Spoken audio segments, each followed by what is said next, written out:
Under a spreading chestnut tree, the village smithy stands.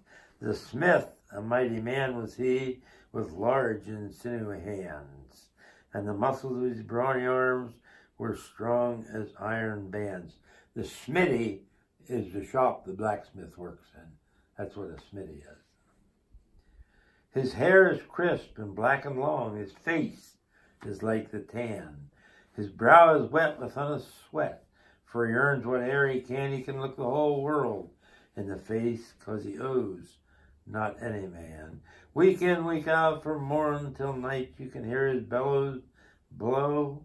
And bellows is what they fan up the fire with. The fire wouldn't be hot enough to work with, and they put air behind it through the bellows, and it brings it up. Like to melt cast iron, I think cast iron melts at 2300 degrees, and they don't get it that hot. But the blacksmith can look at that.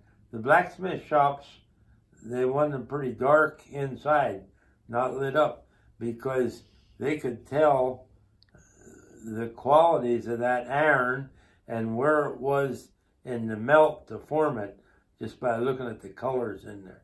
It was a real talent to be a blacksmith.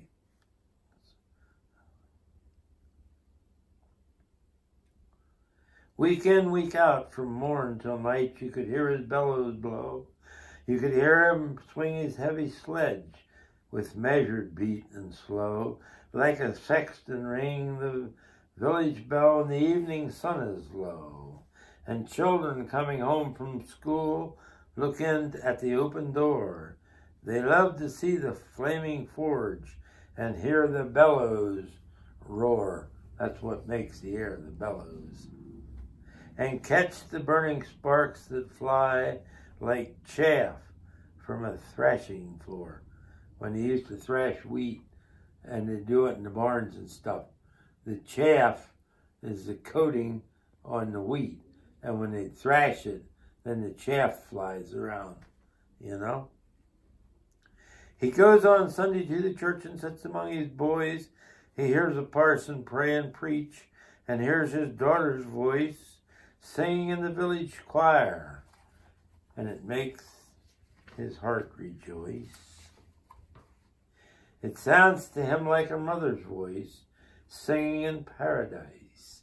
He needs but think of her once more, how in her grave she lies, and with a hard, rough hand, he wipes a tear out of his eyes.